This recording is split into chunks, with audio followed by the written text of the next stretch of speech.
شما إسرائيل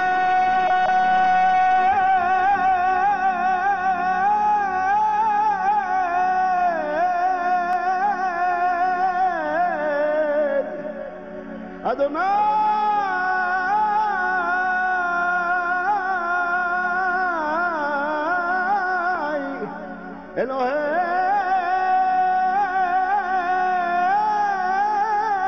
إلهينا أدوناي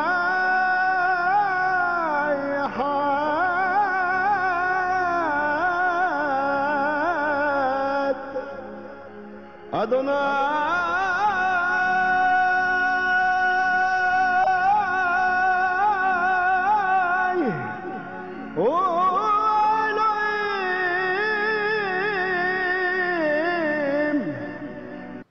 கர்த்தருடைய பரிசுத்த நாமம் மகிமைப்படுவதாக. இந்த நாட்களில் ஆண்டவரால் பயன்படுத்தப்பட்ட அந்திரேயா என்கிற தலைப்பில் நம்முடைய ஆண்டவர் இயேசுவினுடைய 12 சீடர்களில் ஒருவராகிய அந்திரேயாவை பற்றி, அந்திரேயாவுடைய வாழ்க்கையிலிருந்து நாம் அநேக பாடங்களை, படிப்பினைகளை நாம் கற்றுக்கொண்டிருக்கிறோம். வேதாகமத்தில் ரொம்ப குறைவான இடங்களில் சொல்லப்பட்டதான ஒரு பாத்திரம், மறைந்திருந்து ஆண்டவருக்காக மகிமையான காரியங்களை செய்த ஒரு பாத்திரத்தை பற்றி தான் நாம் இங்கே படித்துக் கொண்டிருக்கிறோம். அதில் கடந்த வாரத்தில் நம்ம கவனிக்க ஆரம்பித்தது என்னென்னா, ஏற்கனவே நிறைய நம்ம படிச்சிட்டோம், ஒரு சில தலைப்பை நம்ம படித்தோம். சரியான ஐக்கியத்தை தேர்ந்தெடுத்த அந்திரேயா, ஆவிக்குரிய தாகம் கொண்ட அந்திரேயா, அதெல்லாம் படிச்சுட்டு நம்ம போன வாரத்தில் ஆண்டவருக்கு ஊழியம் செய்த அந்திரேயா என்பதை பற்றி நம்ம படிக்க ஆரம்பித்தோம். அந்த முதல் குறிப்பிலேயே அப்படியே கர்த்தர் கொண்டு போயிட்டார். சரி, இப்போ திரும்பமாக மைக்கில் இந்த யோவான் 12:26 வாசிக்கலாம். ஒருவன் எனக்கு ஊழியம் செய்கிறவன் ஆனால் என்னை பின்பற்ற கடவன். நான் எங்கே இருக்கிறேனோ அங்கே என் ஊழியக்காரனும் இருப்பான். ஒருவன் எனக்கு ஊழியம் செய்தால் அவனை பிதாவானவர் கனம் பண்ணுவார். 2 முறை எனக்கு ஊழியம் செய்தால், எனக்கு ஊழியம் செய்தால்ங்கிற வார்த்தை வருது. என்ன வேடுங்க வருது? எனக்கு. திரும்ப வாசிமா, திரும்ப படிங்க. ஒருவன் எனக்கு ஊழியம் செய்கிறவனானால், எனக்கு ஊழியம் செய்கிறவனானால் என்னை பின்பற்ற கடவன்.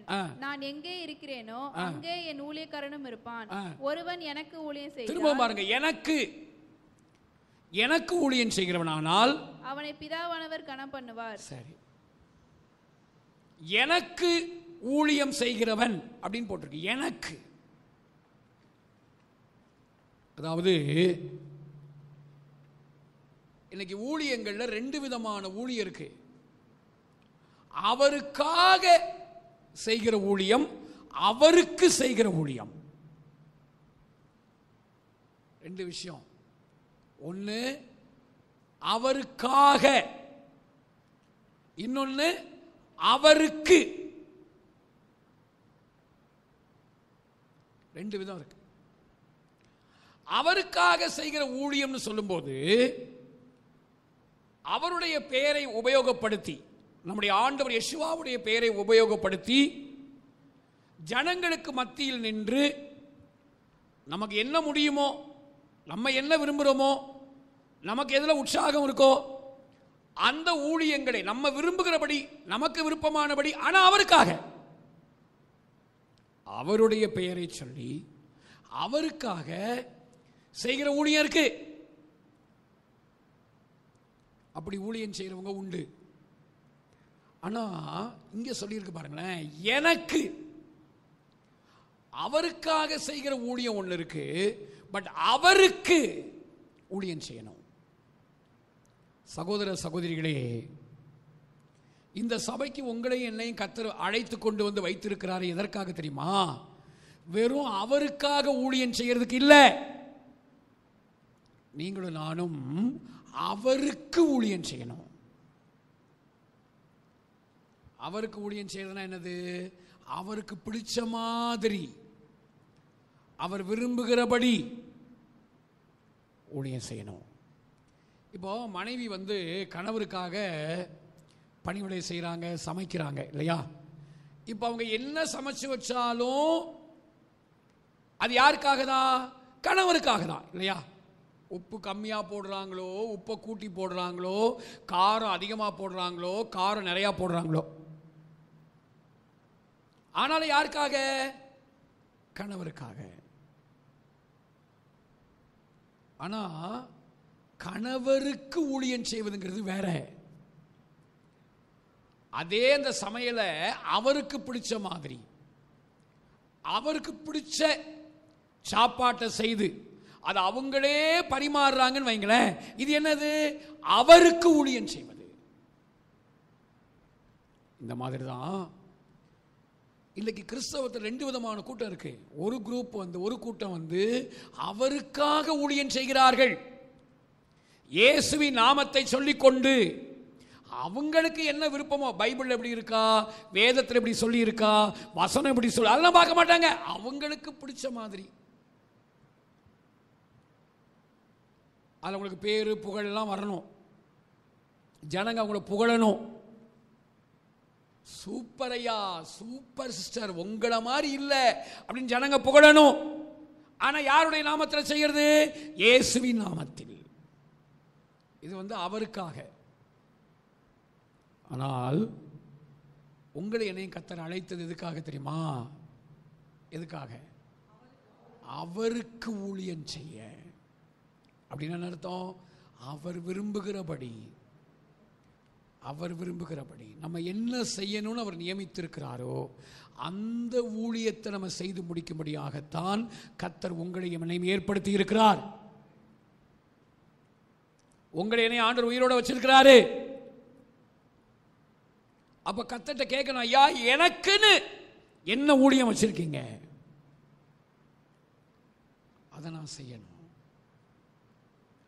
அருமையான சபையாரே, என்னுடைய விருப்பம் நீங்க இப்படி இப்படி ஆராதனை உட்கார்ந்து வெறும் வசனத்தை கேட்டுட்டு போயிட்டு அப்புறம் வாரமெல்லாம் அப்படியே இருந்துட்டு திரும்ப ஞாயிற்றுக்கிழமை இப்படியே வந்து போறவங்களா நீங்க இருக்கக்கூடாது. எல்லாரும் ஆண்டவர் அவங்களுக்கு என்ன ஊழியத்தை கர்த்தர் வச்சிருக்கிறாரு என்பதை கண்டுபிடித்து நீங்க ஆண்டவருக்கு ஊழியம் செய்யணும். அந்திரேயாவை போல கர்த்தருக்கு ஊழியம் செய்யணும். அப்போ அந்திரேயா செய்த ஊழியம், ஆண்டவருக்காக ஊழியம் செய்த அந்திரேயாங்கிறத நம்ம படிச்சுட்டு இருக்கோம். அந்திரேயா செய்த ஊழியம் அவருக்காக செய்ததல்ல, அவருக்கு செய்த ஊழியம். அந்த அவருக்கு நம்ம செய்யற ஊழியம் இருக்கு பாத்தீங்களா, அதுக்கு பேர் தான் பாக்கியமான சேவை. பாக்கியமான சேவை அதான், பாக்கியமான ஊழியம் அதான். எல்லாரும் படித்தவர்களாக, பாக்கியமான சேவையிலே பாதம் பணிந்து செய்திடுவேன். பாக்கியமான சேவையிலே பாதம் பணிந்து செய்திடுவேன். ஆயுள் முடியும் வரை கிறிஸ்து வருகை வரை அன்பின் மனத்தாழ்மை உண்மையும் காத்து ஆண்டவரை அடைவேன். அன்பின் மனத்தாழ்மை உண்மையும் காத்து ஆண்டவரை அடைவேன். அழைத்தீரே இயேசுவாவே, அன்போடு என்னை அழைத்தீரே. ஆண்டவர் சேவையிலே மரிப்பேனே, ஆயத்தமாவேன் தேவே. ஆண்டவர் சேவையிலே மரிப்பேனே, ஆயத்தமாவேன் தேவே. பிரதர்ஸ் அண்ட் சிஸ்டர்ஸ், நீங்களும் நானும் அவருக்காக இல்லை, அவருக்கு ஊழியம் செய்யணும். அப்ப அந்திரேயா இதைத்தான் செய்தார். யோவான் 1ஆம் அதிகாரம் அதனுடைய 39 42 வரைக்கும் இருக்கிற வசனங்களை படிக்கும்போது, அவர் வந்து பாருங்கள் என்றார். அவர்கள் வந்து அவர் தங்கியிருந்த இடத்தை கண்டு அன்றைய தினம் அவரிடத்தில் தங்கினார்கள். அப்பொழுது ஏறக்குறைய 10 மணி வேளையா இருந்தது. யோவான் சொன்னதை கேட்டு அவருக்கு பின் சென்ற 2 பேரில் ஒருவன் சீமோன் பேதுருவின் சகோதரனாகிய அந்திரேயா என்பவன். அவன் முதலாவது தன் சகோதரனாகிய சீமோனை கண்டு மேசியாவை கண்டோம் என்று சொன்னான். மேசியா என்பதற்கு கிறிஸ்து என்று அர்த்தமாம். பின்பு அவனை இயேசுவிடத்தில் கூட்டிக் கொண்டு வந்தான். இயேசு அவனை பார்த்து, நீ யோனாவின் மகனாகிய சீமோன், நீ கேபா என்னப்படுவாய் என்றார். கேபா என்பதற்கு பேதுரு என்று அர்த்தமாம். ஆமென். இந்த வசனங்களுக்குள்ளாகத்தான் ஆண்டவருக்கு ஊழியம் செய்த அந்திரேயாவை நாம் படிக்கிறோம். அப்ப இதிலிருந்து நான் உங்களுக்கு 5 கருத்துக்களை சொன்னேன். அதுல ஒரு கருத்தை தான் போன வாரம் நம்ம படிச்சோம். அந்த 5 கருத்து என்ன ஞாபகம் இருக்கா? அந்தரங்க உறவு, அறிவித்தல், காத்துக்கொள்ளுதல், அடங்கியிருத்தல், கற்றுக்கொள்ளுதல். சரி, 5 காரியங்கள். இதுல ஒரு காரியத்தை நம்ம போன வாரம் படிச்சோம். என்ன படிச்சோம்? அந்தரங்க உறவு. அப்போ ஆண்டவருக்கு ஊழியம் செய்யணும்னா, ஆண்டவர் விரும்புகிற ஊழியத்தை செய்வதனுடைய முதல் அனுபவம் என்ன? நேரா ஊழியத்துக்கு போயிடக்கூடாது. என்ன செய்யணும்? அந்தரங்கத்தில் ஆண்டவரோட உறவாடணும். யாரும் பார்க்காத விதத்தில் அறைக்குள் போய் அறைக்குள் மறைந்திருந்து ஆண்டவரோடு உறவாடணும். அவரோட இசையணும், அவரோட பேசணும், அவர் பேசுறத கேட்கணும், அவரோடு தனித்திருக்கணும், அவர்கிட்ட உட்காரணும், கற்றுக்கொள்ளணும். இப்படி ஆண்டவரோடு கூட அந்தரங்க உறவில் நம்ம இருப்பதை பற்றி கடந்த வாரம் கவனிச்சோம். இன்றைக்கு அடுத்து உள்ள 4 கருத்துக்களை கவனித்து இந்த பாடத்தை முடித்து அவர் அடுத்த அந்திரேயாவை பற்றின அடுத்த விஷயங்களும் அடுத்த வாரம் கவனிக்க போறோம். இப்போ அந்தரங்கத்தில் ஆண்டவரோட நல்லா உறவாடிட்டார் பாருங்க. உறவாடின அந்த அந்திரேயா 2வதாக செய்கிற காரியம் என்ன? அதுதான் நம்ம படிக்கிறோம். அறிவித்தல்.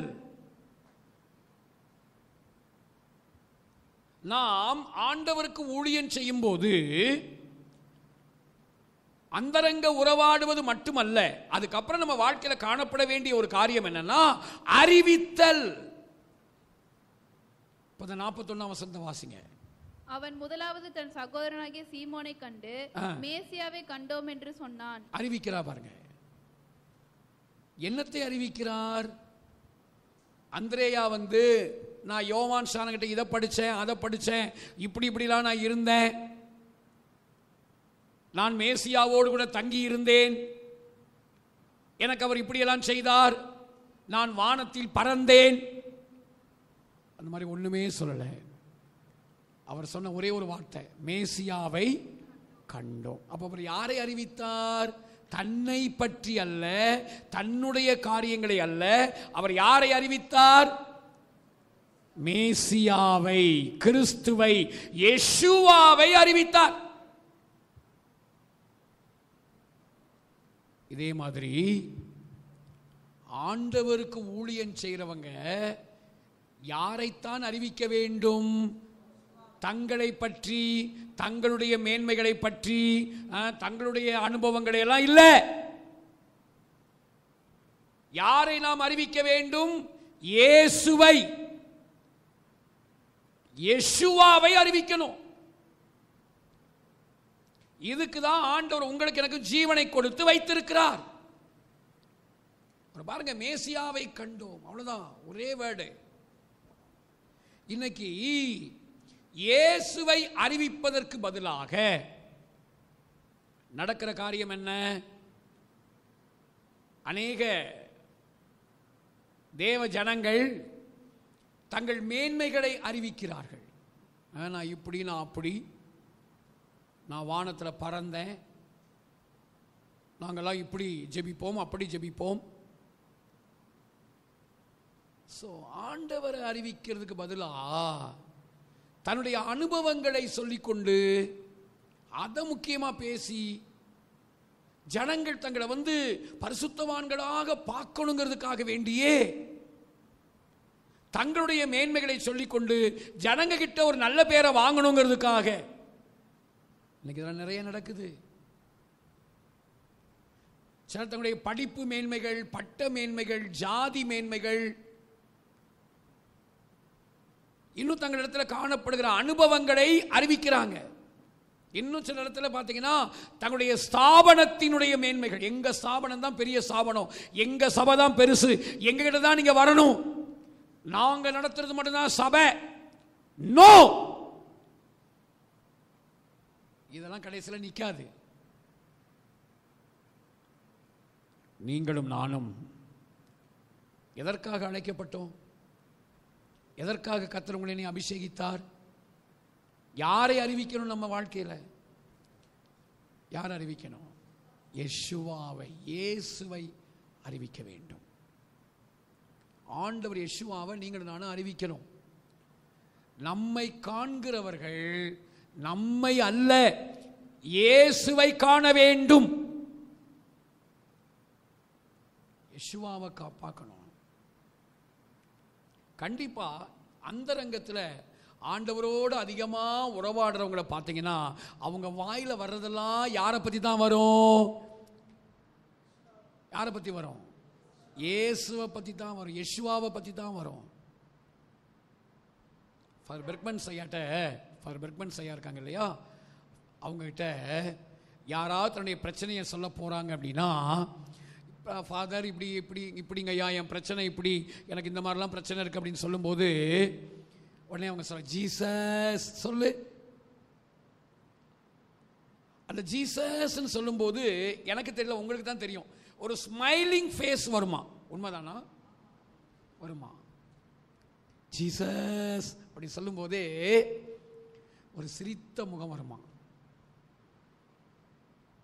அவங்க வேற ஒன்றும் சொல்ல மாட்டாங்க, இப்படி அப்படிலாம் ஒன்றும் இல்லை, ஜீசஸ் சொல்லு, அவ்வளோதான். இது ரொம்ப சிம்பிளான ஒரு விஷயம், ஆனால் அது ரொம்ப ஆழமான ஒரு காரியம்.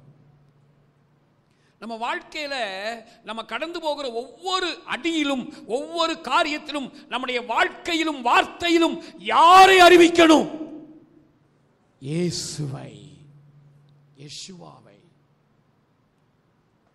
இங்க ஒரு வேர்ட் இருக்கு பாருங்க, ரொம்ப அற்புதமான ஒரு வார்த்தை, முதலாவது. இந்த வேர்ட் இருக்கா? அவரு ஆண்டவர் சமூகத்தில் தனித்து இருந்துட்டு அந்திரேயா முதலாவதுங்கிற அந்த வேர்ட் இருக்கு பாருங்க, படிங்களேன். அவன் முதலாவது தன் சகோதரனாகிய சீமோனை கண்டு மேசியாவை கண்டோம் என்று சொன்னான். அந்திரேயா, உங்களுக்கு எதியா முதலாவது? உங்களுக்கு முதன்மையானது என்ன? நீங்க இப்ப ஆண்டோட அந்தரங்கத்தில் உறவாடிட்டு வந்திருக்கீங்க, உங்களுக்கு முதன்மையானது என்ன? அவர் சொல்ற, அதுவா என்ன பத்தி சொல்றதோ, என் பேரு புகழை பத்தி சொல்றதோ, என்ன மத்தவங்க பெருசா நினைக்கணும், என்ன மத்தவங்க பெருசா பார்க்கணும், நோ நோ நோ நோ, அதெல்லாம் வேண்டாம். அதெல்லாம் கொண்டு போய் காஞ்சி போட கருவாட்டு பாத்திரத்தில் வையா, வேண்டாம். அதெல்லாம் காஞ்சி போன கருவாட்டு பாத்திரத்தில் தான் அதெல்லாம் வைக்கணும், அது வேண்டாம். எனக்கு முதலாவது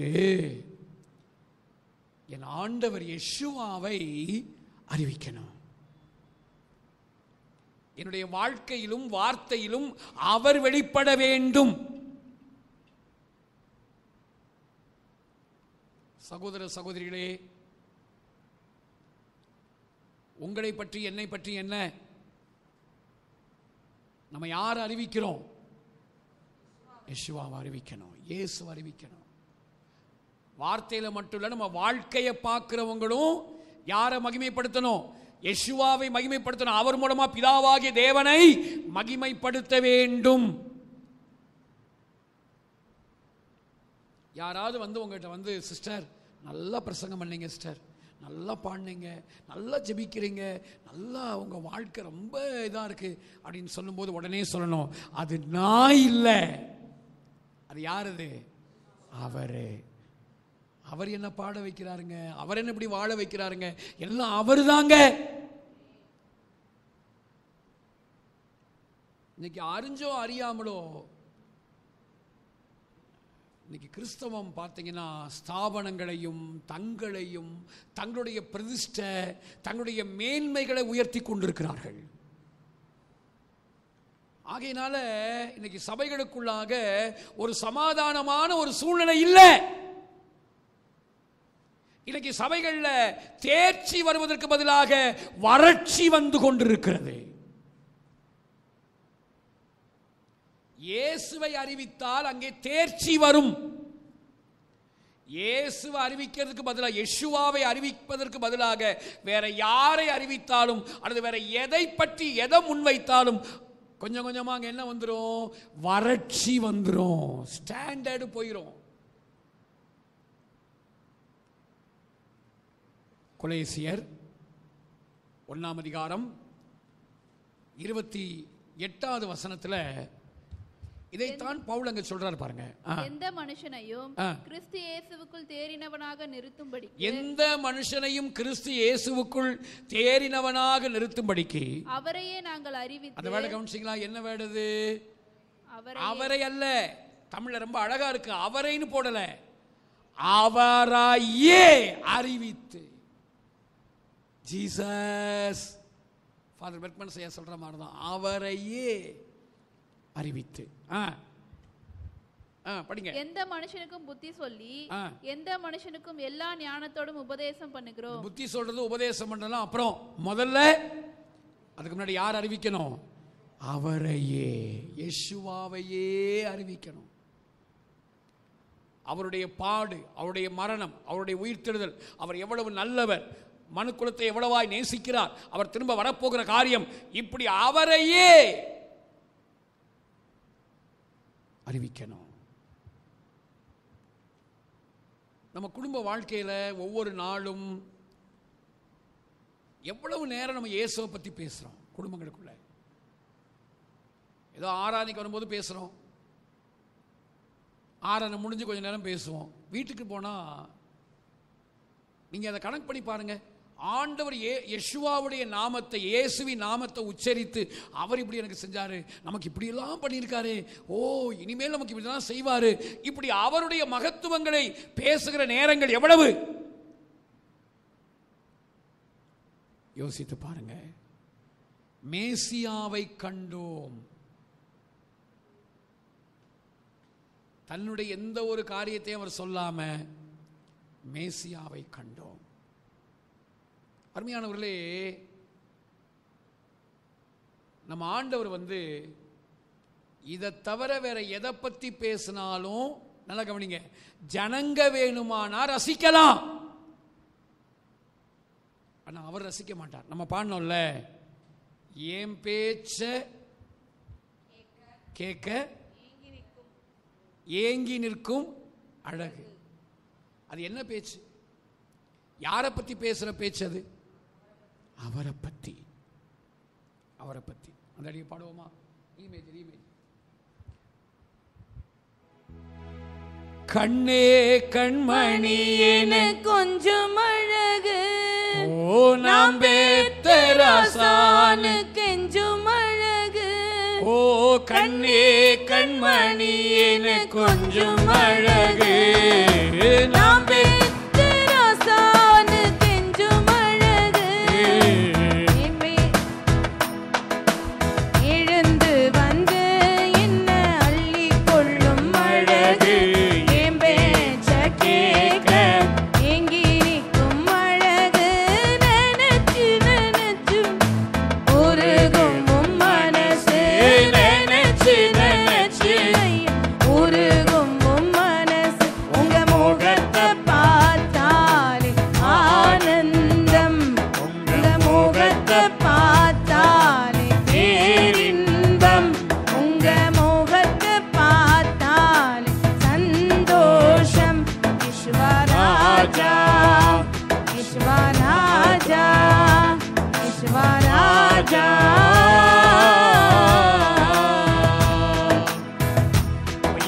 ரசிக்கிறாரு. அவரை பத்தி பேசுறோம் பாருங்க. யெஷுவா இப்படி செஞ்சாரு, யெஷுவா அப்படி பண்ணாரு, யெஷுவா நல்லவர், யெஷுவா வல்லவர், வேதத்தில் இப்படிலாம் எழுதி வச்சிருக்காருங்க இந்த யெஷுவா. அதாவது நீங்க நல்ல தேவனுடைய வார்த்தை தான் யெஷுவா. யெஷுவாவை வார்த்தை என்ன செய்ய முடியாது? பிரிக்க முடியாது. ஆதியிலே வார்த்தை இருந்தது, இந்த வார்த்தை தேவனிடத்தில் இருந்த வார்த்தை தேவனாய் இருந்தது. நிறைய வார்த்தையை பேசுறதாங்க யெஷுவாவை பேசுறது தேவனுடைய வார்த்தை. உங்களுக்கு தெரியுமா, நிறைய வசனங்களை ஒருத்தருக்கு ஒருத்தர் பேசி பழகிறவங்களுடைய அந்த இது பார்த்தீங்கன்னா அப்படியே வசனங்களை பேச பேச அப்படி மைண்டு ஃபுல்லாயிரும். நேற்றுக்கு ஒரு 10:30 மணிலேருந்து 11 மணி வரைக்கும் நான் நம்ம பாஸ்டர்யாட்ட பேசிட்டு இருந்தேன். பார்த்தீங்கன்னா நிறைய வசனங்களை இங்கேயும் அங்கேயும் இருந்து பேசிக்கிட்டே இருந்தாங்க. சொன்னாங்க, பிரதர் பாருங்க பிரதர், ஆண்டவர் பாருங்க மனுஷன் மாதிரியே என்ன பண்றாரு, எல்லாரையும் நோன்றாரு பாருங்க. இப்போ சாராள கூடாரத்தில் இருக்க அந்த அம்மா சொல்றாரு, சாராள் நகைத்தாள். உடனே அந்த அம்மா பயந்துகிட்டு, இல்ல நான் நகைக்கல, இல்ல நீ நகைத்தாய். இது எப்படி இருக்குன்னா வம்புக்கு தானா வம்புக்கு இழுக்கிறது. விருந்து சாப்பிட்டவர் சும்மா போலாம்ல. ஓ மனைவி சாராள் இங்க, அவ கூடாரத்தில் இல்ல அவ நகைக்கிறா. உடனே அது அந்த அம்மா, இல்ல ஆமா நீ நகைத்த. பாருங்க, சிநேகிதன் போலவே பழகி இருக்கிறார் ஆபிரகாமோடு. அப்ப இதெல்லாம் நேற்றுக்கு அப்படியே பேச பேச பேச எனக்குன்னா ஒரே சிரிப்பு. ஒரு லெவலுக்கு அப்புறம் பார்த்தீங்கன்னா மைண்ட் அப்படியே ஃபுல்லாயிருச்சு, அப்படியே மனசு அந்த நிறைஞ்சிருச்சுன்னு சொல்லுவாங்க பாருங்க, அப்படியே நிறைஞ்சிருச்சு. இன்னைக்கு நம்ம கண்ட குப்பைகளால நம்ம மனசை நிரப்புறதுனாலதான் அந்தகாரங்களும் அலங்கோலங்களும் தேவையில்லாத காரியங்கள்லாம் உள்ள கிடக்குது. ஊர்கதை, உலக கதை, வந்த கதை, போன கதை, அவன் கதை, இவன் கதை, அந்த குடும்பத்துடைய கதை, இங்க உள்ளதா அங்க, அங்க உள்ளதா இங்க, இப்படி எல்லாம் பேசிக்கிட்டு இருந்தா சாத்தான் தான் மனசை நிரப்புவான்.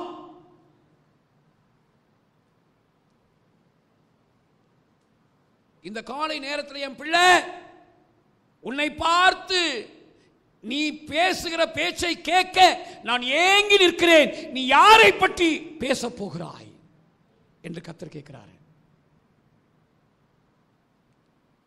அவர் அறிவிக்கணுங்க. அதுதாங்க சோறு போட்டு வச்சிருக்காரு, நமக்கு சாப்பாடு கொடுத்து நல்ல மட்டனு எல்லாம் கொடுத்து ஏன் வச்சிருக்காரு? அவர் அறிவிக்கிறதுக்காக. 2 கொரிந்தியர் 4 அதிகாரம் 5 வசனம் வாசிங்க. 2 கொரிந்தியர் 4 அதிகாரம் 5 வசனம். நாங்கள் எங்களையே பிரசங்கியாமல், அந்த வேர்ட் இருக்கு பாருங்க, நாங்கள் எங்களையே பிரசங்கியாமல். அப்படியானா அவங்கள பத்தியே பிரசங்கிக்கிறவங்க உலகத்தில் இருக்காங்க. நான் இங்கே போனேன், அங்கே போனேன், தலையில் கை வைத்தேன், பேய் ஓடியது. அடேப்பா, நாங்கள் கொரோனா உள்ளவர்களுக்கு 10 பேருக்கு ஜெபம் பண்ணோம், கொரோனா ஓடியே போச்சு. இதையெல்லாம் சொல்லிக்கொண்டு பிரசங்கத்தில் கொரோனாவை சுகப்படுத்துறது கர்த்தர். இதெல்லாம் அவசியமே இல்லை. பொதுவாக நான் ஆண்டவரோடு நெருங்க நெருங்க நெருங்க எனக்கு கர்த்தர் கற்றுக் கொடுக்குற ஒரு பாடம், உன்னை பற்றி அதிகமாக யாருக்கிட்டையும் சொல்லாத. உன்னுடைய அந்தரங்க அனுபவங்கள் அதை யார்ட்டையும் சொல்லாத. அண்மையில் கூட என்ன சொன்னாங்க, பிரதர் உங்களை பற்றி உங்களுடைய காரியங்களை சொல்லுங்க அப்படின்னு. இல்லை வேண்டாம், ரொம்ப அவசியப்பட்டு கர்த்தரே நடத்தினால் ஒழிய அதெல்லாம் வேண்டாம், டைம் வேஸ்ட். இயேசுவை அறிவிக்கணுங்க. பாருங்க, நாங்கள் எங்களையே பிரசங்கியாமல், கிறிஸ்து இயேசுவே கர்த்தர் என்றும், கிறிஸ்து இயேசுவே மஷியாக் யெஷுவா அவர்தான் கர்த்தர், அவர்தான் யெகோவா என்றும், எங்களையோ இயேசுவின் நிமித்தம் உங்கள் ஊழியக்காரர் என்றும் பிரசங்கிக்கிறோம். நாங்க அவர் நிமித்தமா உங்களுக்கு ஊழியம் செய்கிறோம். எங்களை பெருசா நினைக்காதீங்க, எங்களை பெருசா பார்க்காதீங்க, நாங்க இல்ல அவரு. இதனுடைய கருத்து அதான். நீங்களும் நானும் அந்திரேயாவை போல மேசியாவை கண்டோம்னு சொன்னது மாதிரி யெஷுவாவை அறிவிக்கிற பாத்திரங்களாக நீங்களும் நானும் இருக்கணும்னு கர்த்தர் விரும்புகிறார். எத்தனை பேர் உங்களை அர்ப்பணிக்கிறீங்க? எனக்கு வாய்ப்பு கிடைக்கும் போதெல்லாம், நேரம் கிடைக்கும் போதெல்லாம், என் வாழ்க்கையினாலும் என் ஜீவகாலமெல்லாம் எனக்கு சூழ்நிலைகள் அமைதோ இல்லையோ, என் வாழ்க்கையினாலும் என் வார்த்தையினாலும் என்ன காட்ட மாட்டேன்ப்பா, நான் உங்களை தான் காட்டுவேன். எத்தனை பேர் அர்ப்பணிக்கிறீங்க? அவ்வளோதான்.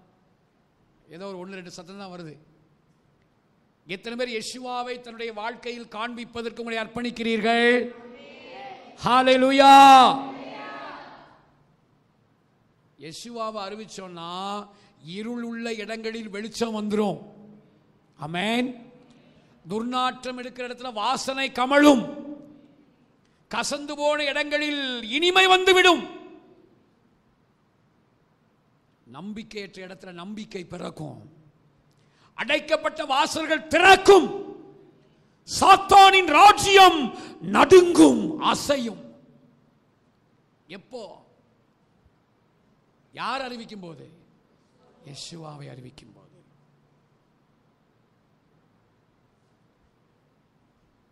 ட்ரெயினில் போய் கொண்டிருக்கும் போது, ராமேஸ்வரத்துக்கு போகும்போது என்னை கூட்டிகிட்டு போன பாஸ்டர் வந்து என்ன பண்ணார்னா, பிரதர் இந்த எனது கண்ணீரை அந்த பாட்டினுடைய ஒரு ஸ்டான்ஸாவை பாடி, அவர் கான்ஃபரன்ஸில் ஜெபம் நடத்திட்டு இருக்கார் ட்ரெயினில் போகும்போதே. அப்போ எனது கண்ணீரை இந்த பாட்டை பாடி ஒரு அடியை பாடி ஜெபம் பண்ணுங்கன்னு சொன்னார். நான் இந்த பாட்டுடைய ஒரு அடியை பாடி ஜெபம் பண்ணி முடித்தேன். அதில் இயேசுவே அப்படி ஒரு லைன் வருது. எல்லா அடியிலையும் அப்படி வரும். இதை கேட்ட உடனே ஒரு அம்மா, நீங்கள் வேளாங்கண்ணிக்கு போகிறீங்களா கேட்டாங்க. இல்லை, நாங்கள் ராமேஸ்வரம் போகிறோம். உட்கார்ந்து அவங்க கதையை சொல்ல ஆரம்பித்தாங்க.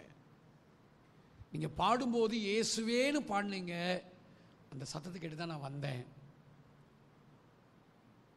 46 நாட்களுக்கு முன்பாக அமெரிக்காவில் இருந்த என் பையன் 34 வயது மகன் மரிச்சு போயிட்டான். அந்த அம்மா சொன்ன காரியம். நல்ல சம்பளம், திருமணமாகி 5 வருஷம் ஆகுது. போட்டிங் போனவர் ஏதோ காலை கழுவுறதுக்கோ எதுக்கோ கீழே இறங்கினாராம். கவனிக்காமல் போட்டை வேகமாக எடுத்துட்டாங்க. ஸ்லிப் ஆகி ஸ்பாட் அவுட். அம்மா தேம்பி தேம்பி தேம்பி தேம்பி அழுதாங்க. அவங்களுக்கு இயேசுவை அறிவிக்கும்படியாய் கர்த்தர் இரக்கம் பாராட்டினார். நான் சொன்னேன், அம்மா, கர்த்தர் சொல்ல வைத்தார், அம்மா உங்கள் பையனுடைய இந்த இடத்தை, அந்த வெறுமையை நாங்கள் சொல்கிற இந்த இயேசுநாதர் நிரப்புவார். அம்மா, இழப்புகளை ஈடு செய்வார். அந்த வார்த்தையெல்லாம் அப்படி உள் வாங்கிட்டாங்க. நம்ம உள் வாங்கிட்டாங்க. நிரப்புவாரா, ஈடு செய்வாரா. அப்புறம் அவங்களுக்காக ஜெபிக்கும்படியாக கர்த்தர் நடத்தினார். அவங்களுக்குள்ள ஒரு பெரிய ஒரு சந்தோஷம், ஒரு நம்பிக்கை. கர்த்தர் கைவிட மாட்டார் அப்படிங்கிற ஒரு பெரிய நம்பிக்கை வந்துச்சு. அப்போ அவங்களை கொண்டு வந்தது எது? இயேசுவே அப்படிங்கிற அந்த பேர். அதனால அருமையானவர்களே, நம்ம யாரை அறிவிக்கணும்? யெஷுவாவை. நம்ம என்ன பேசினாலும் அந்த பேச்சினுடைய மையத்தில் கடைசியில் என்ன வந்துடணும்? Yeshua, Jesus. கல்யாணத்தில் ஃபோட்டோ எடுக்கும்போது சிரிக்க சொல்லுவாங்களாம். ஃபாதர் பெர்க்மன்ஸ் ஐயாவை அவர் கூட இன்னும் ஃபோட்டோ எடுக்க முடியாது, சிரிக்க சொல்லுவாங்க. எப்பா சிரிங்கப்பா, அங்கேருந்து சிரிங்க, ஸ்மைல். யாருக்கும் ஒன்று சிரிக்கிற மாதிரி நடிக்கவா முடியும்? உடனே அப்படிங்கிறது ஜீசஸ் சொல்லுங்க, அப்படியே அந்த ஸ்மைலிங் ஃபேஸ் வந்துருமா, சிரித்த முகம். ஸோ யெஷுவாவை அறிவிக்க, அவரை பாட, அவருடைய மகத்துவத்தை சொல்லதான் உங்களை என்னை கர்த்தர் வைத்திருக்கிறார். ஆகவே தான் நம்ம பாடுறோம். ஆகவே தான் நம்ம பாடுகிறோம். சிலுவையில் ரத்தம் சிந்தி பெத்தெடுத்தீங்க, பெத்து வார்த்தையான தாய்ப்பால ஊட்டு நீங்கயா.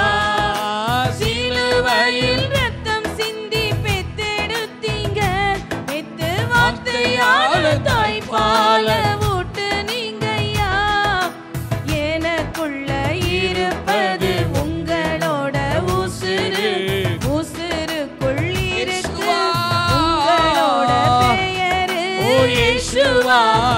இயேசுவான்னு துடிக்குது மனசு. இயேசுவா இயேசுவான்னு துடிக்குது மனசு. உங்க முகத்தை பார்த்தாலே ஆனந்தம், உங்க முகத்தை பார்த்தாலே பேரின்பம், உங்க முகத்தை பார்த்தால் சந்தோஷம். ஈஸ்வராஜா ஈஸ்வராஜா ஈஸ்வராஜா.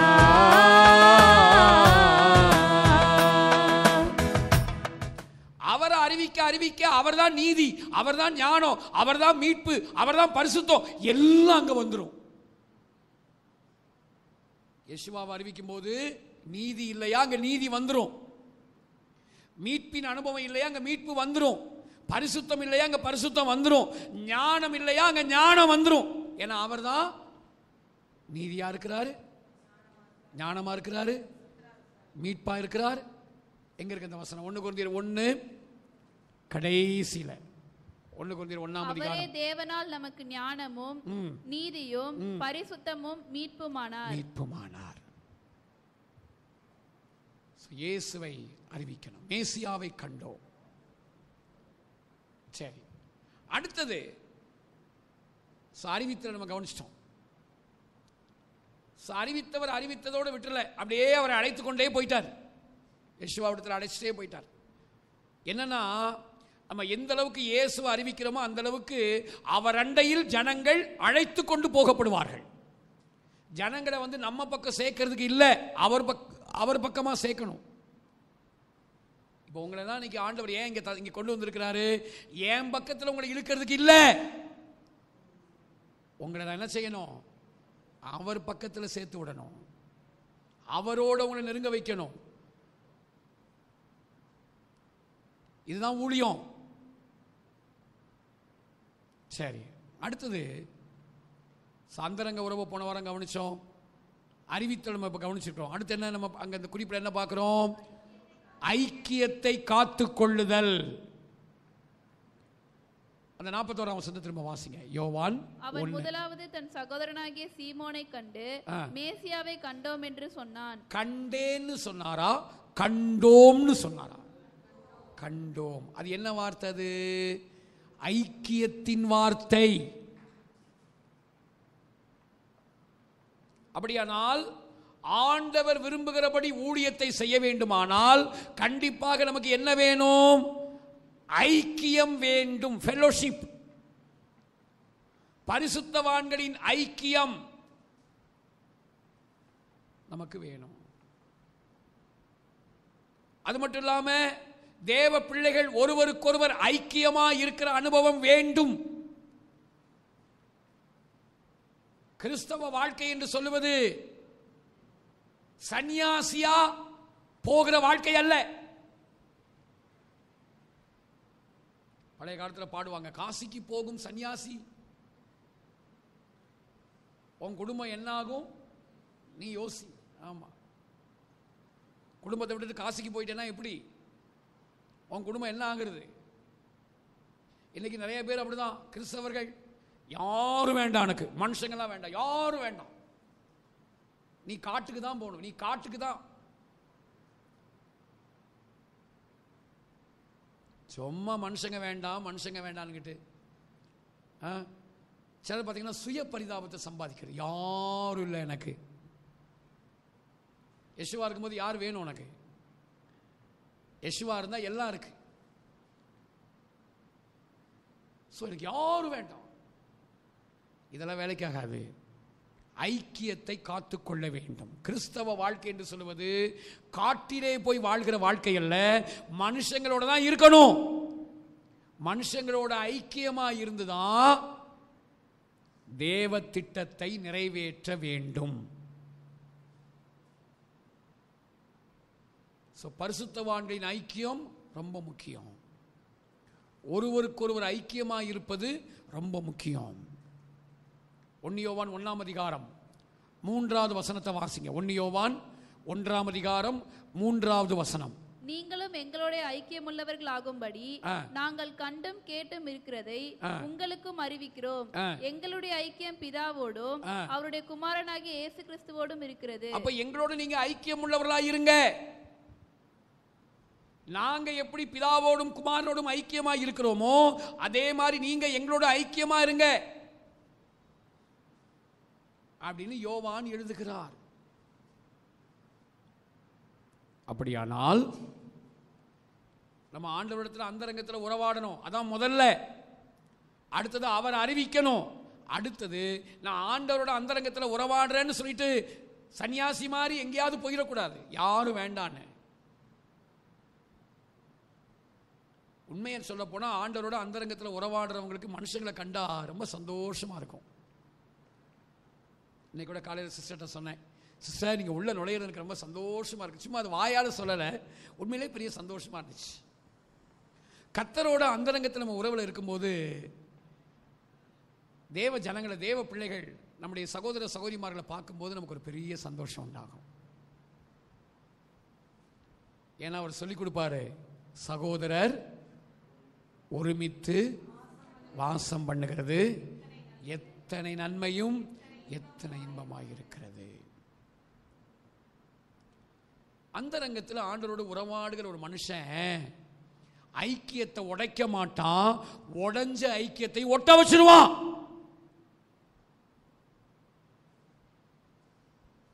நீங்க இதை வச்சு நீங்க தெரிஞ்சுக்கலாம். இருக்கிறத உடைக்கிறாங்கன்னு வைங்களேன், நல்லா இருக்கு. என்னத்தையாவது பேசி இங்க உள்ளது அங்க, அங்க உள்ளது இங்க, என்னத்தையாவது சொல்லி இதை சொன்னா கண்டிப்பா அங்க ஒரு சமாதான குலைச்சல் வரும்னு தெரியும். ஆனாலும் அதை சொல்லி சிலருக்கெல்லாம் பார்த்தீங்கன்னா இந்த ரகசியத்தை மறைக்க தெரியாது. நம்பி சொல்லியிருப்பாங்க, உன்னை நம்பி தான் அவங்க சொன்னாங்க. இன்னைக்கு உங்களுக்கு நான் ஒரு காரியத்தை கற்றுக் கொடுக்குறேன். ரகசியம்னு உங்களுக்கு யாராவது ஒன்று சொன்னாங்கன்னா ரகசியமா வச்சுக்கோங்க. ரகசியமா என்று சொன்னாங்க, யார்கிட்டையும் சொல்லிடாத அப்படின்னே 10 பேர்கிட்ட சொல்லிடுவோம். யார்கிட்டையும் சொல்லிடாதீங்க, யார்கிட்டையும் சொல்லிடாதீங்கன்னு 10 பேருக்கு அந்த செய்தி போயிடும். அப்படிலாம் இருக்கிறவங்களுக்கு தேவன் பரம ரகசியத்தை சொல்லித்தரவே மாட்டார். உங்களுக்கு யாராவது உங்ககிட்ட உங்களை நம்பி தன்னுடைய ரகசியத்தை உங்களுக்கு சொன்னாங்கன்னு வைங்களேன், உங்களை நம்பி தான் அவங்க சொல்லியிருக்காங்க. அவங்க மனசில் அதை யார்கிட்டையாவது சொல்லணும்னு தோணும். எல்லாத்தையுமே சொல்ல முடியுமா? யார்கிட்டையாவது சொல்லணும்னு உங்களுக்கு தோணி இருக்கும். ஓகே, உங்களை உங்களுக்கு ரொம்ப பிடிச்சிருச்சு, உங்கள் மேலே ஏதோ ஒரு தெய்வீக அன்பு சொல்லிட்டாங்க. நாளைக்கு அவங்க எதிரியானா கூட அந்த ரகசியத்தை என்ன செய்யக்கூடாது, வெளியே சொல்லக்கூடாது.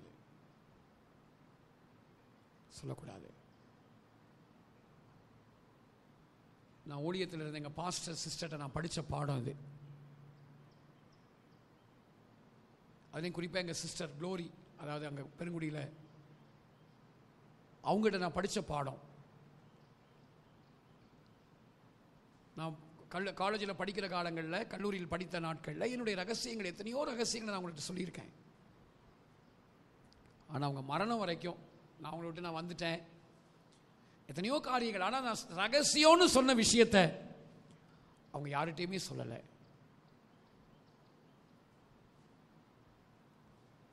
ஸோ ஐக்கியத்தை காத்துக்கொள்ள வேண்டும்.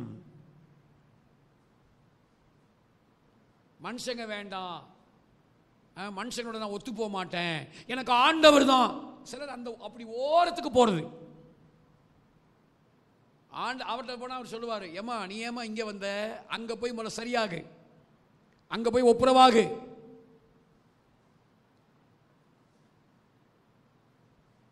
சங்கீதம் 133 ஐக்கியத்தில் தான் தேவன் ஜீவனையும் ஆசீர்வாதத்தையும் வைத்திருக்கிறார். சங்கீதம் 133:1 வாசிங்க. இதோ சகோதரர் ஒருமித்து வாசம் பண்ணுகிறது, எத்தனை நன்மையும் எத்தனை இன்பமுமானது. அப்படி சொல்லிட்டு கீழே அங்கே ஜீவனையும் ஆசீர்வாதத்தையும் கட்டளையிடுகிறார்னு படிக்கிறோம். எர்மோன் மேலும் சீயோன் பர்வதங்கள் மேலும் இறங்கும் பனிக்கும் ஒப்பாயிருக்கிறது. அங்கே கர்த்தர் என்றென்றைக்கும் ஆசீர்வாதத்தையும் ஜீவனையும் கட்டளையிடுகிறார். எங்கே ஐக்கியம் இருக்கிறதோ அங்கே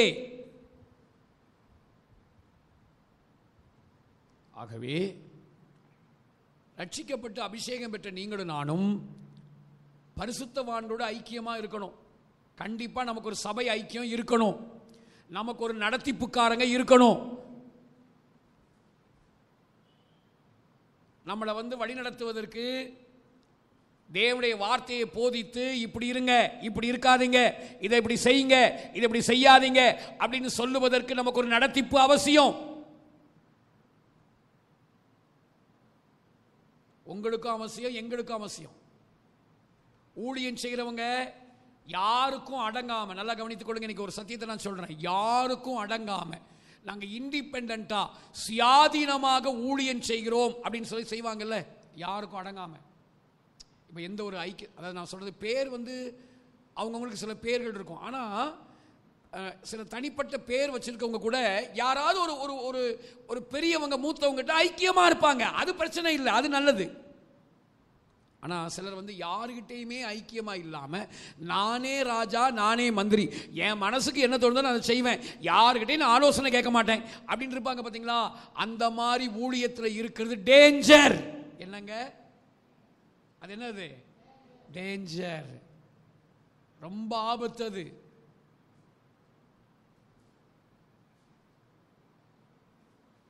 ஏன்னா தேவன் இந்த பூமியில் எப்படி செட் பண்ணி வச்சிருக்காரு அப்படின்னா, ஊழியத்தில் கண்டிப்பா நம்மை நடத்துவதற்கு ஒரு நடத்திப்புக்காரங்க இருக்கணும். நமக்கு ஆவிக்குரிய தகப்பன்மார்கள் நமக்கு தேவை. ஏன் இப்போ எனக்கு திருவிருந்து கொடுக்க ஆர்டினேஷன் கொடுத்தும் கூட ஏன் நான் நம்ம பாஸ்டரையாவை கூப்பிடுறோம், வருஷத்துக்கு ஏதோ ஒரு முறையோ 2 முறையாவது எனக்கு கூப்பிடணும் ஒரு எண்ணம் இருக்கு. ஏன்? பெரியவங்க கால் வச்சாலே நமக்கு அது ஆசீர்வாதம் தாங்க. அது அவங்க பிரசங்கம் பண்றது ஒருவேளை தாத்தா பண்ற பிரசங்கமா கேளுங்க. தாத்தா பிரசங்கம் பண்ண பேர பிள்ளைங்க மாதிரி ஓகே, தாத்தா பேசுறாரு, நமக்கு அப்பா பேசுறாங்க. பொதுவாக அந்த தாத்தாமார்கள்லாம் பார்த்தீங்கன்னா நிறைய பேசுவாங்க. வயசாயிடுச்சுனாவே நம்ம பேசுறத கேட்கறத விட அவங்க தான் நிறைய பேசுவாங்க. அதை கேட்கணும்.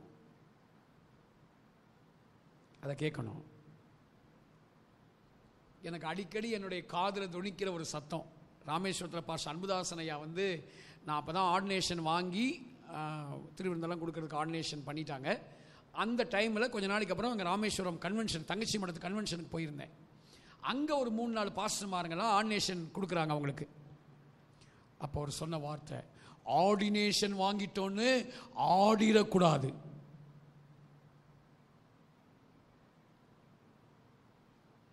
இன்னைக்கு ஆர்டினேஷன் வாங்காமலேயே ஆடுகிறார்கள். ஆடிய ஆட்டம் என்ன, ஒரு நாள் முடிஞ்சிடும்.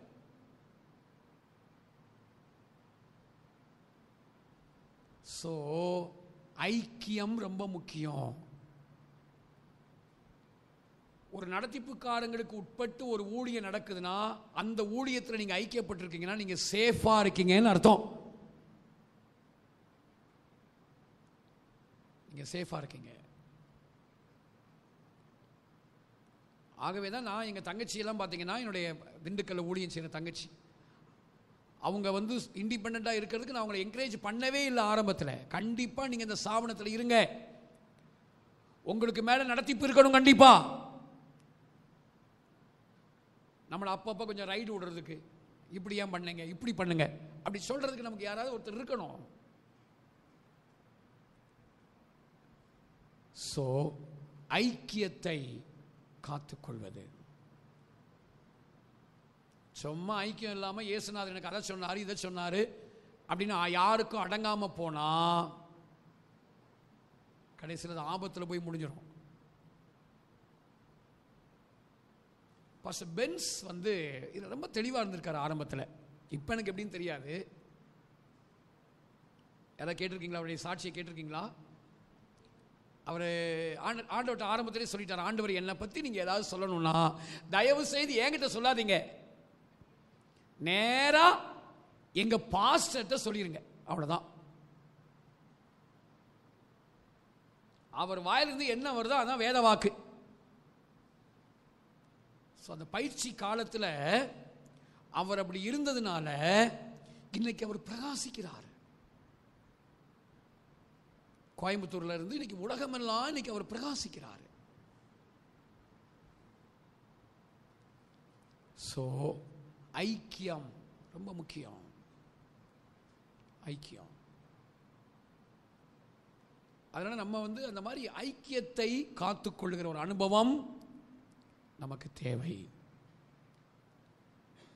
சோ இங்க கண்டேன், மேசியாவை கண்டேன்னு சொல்லாம கண்டோம்,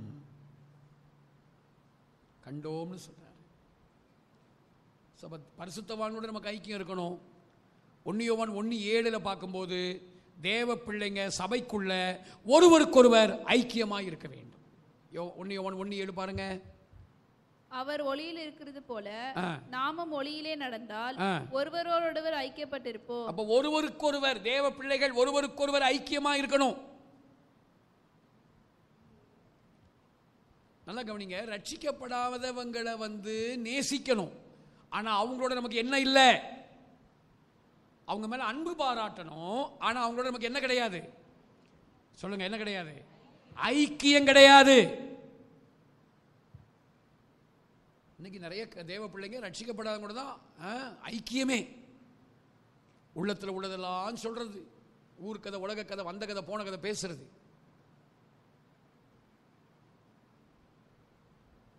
கண்டிப்பா ரட்சிக்கப்படாதவங்களுக்கு நம்ம நன்மை செய்யணும், அவங்கள நேசிக்கணும், அவங்க ஏதாவது ஜெபிக்க சொன்னா ஜெபிக்கணும், நம்ம வீட்டுக்கு வந்தாங்கன்னா அவங்களுக்கு தேவையான காரியத்தை நம்மளால முடிஞ்சதை செய்யணும், அதோடு நிறுத்திக்கணும்.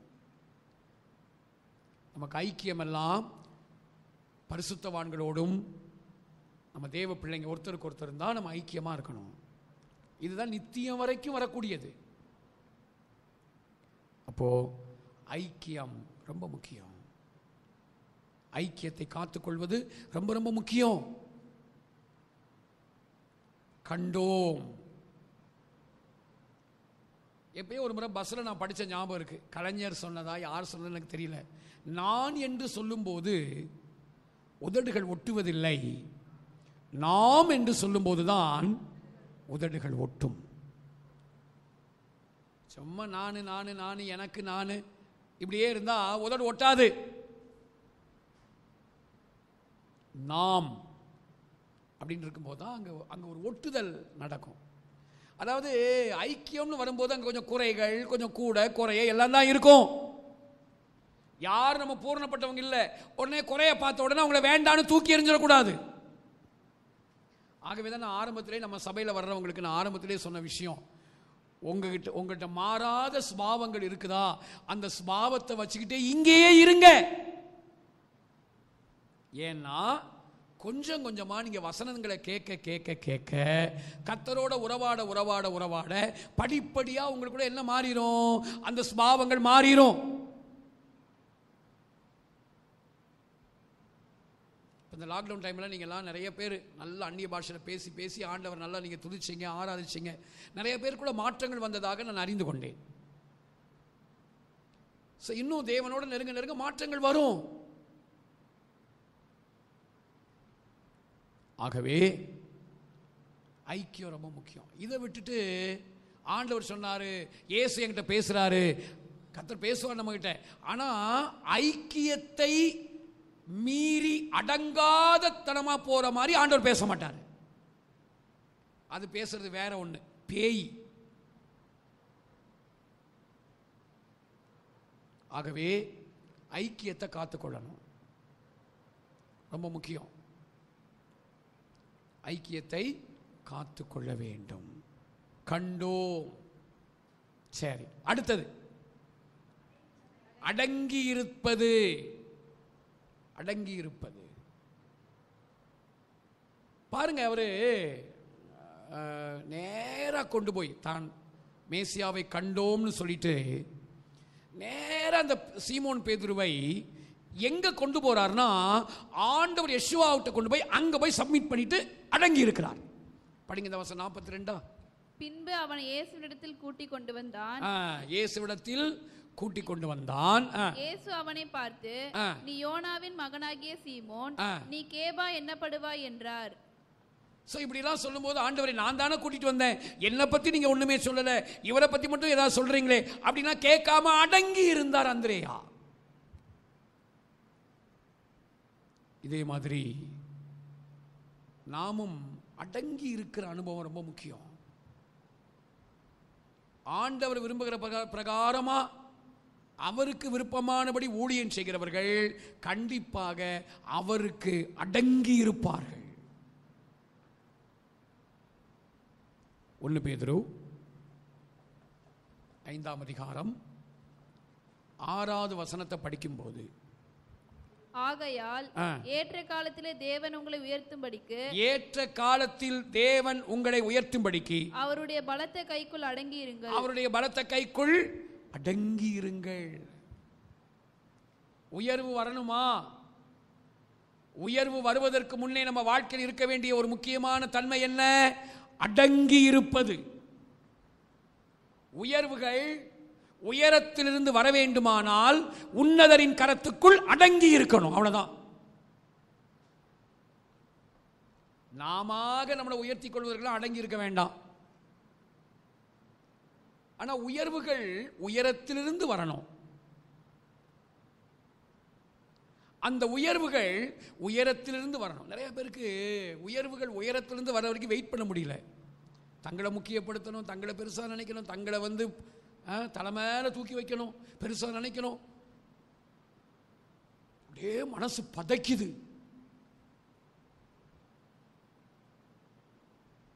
உயர்வை நம்மளா தேடி போக கூடாது. உயர்வு எங்க இருந்து வரணும்?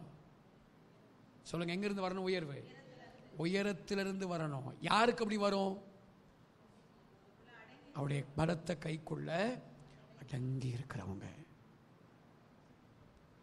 ஐயா, நானா என்னை உயர்த்த மாட்டேன், எந்த மனுஷரும் என்னை உயர்த்தவும் வேண்டாம், அதெல்லாம் நினைக்காது. இன்னைக்கு மேல தூக்கி வைப்பான், நாளைக்கு டமார்னு கீழே தூக்கி போட்டுருவான். அதான் மனிதன். இன்றைக்கு போற்றுவான், நாளைக்கு என்ன பண்ணுவான்? தூற்றுவான். ஆனா உயர்வு என்பது உயரத்திலிருந்து வந்தா அதை யாரும் தடுக்க முடியாது. அப்ப இது யாருக்கு வரும்? அவருடைய கைக்குள் அடங்கி இருக்கிறவங்க தான் வரும். யோசேப்பு பாருங்களேன். யோசேப்பு சங்கீதம் 105 யோசேப்பு ஆண்டவருடைய பலத்த கைக்குள்ள அடங்கி இருந்த ஒரு பாத்திரம். ஆண்டவருடைய கைக்குள்ள அடங்கி இருக்கிற பாத்திரத்தை ஆண்டவர் எப்போது பார்த்தாலுமே துயரத்துக்குள்ளேயே வைத்திருக்க மாட்டார்.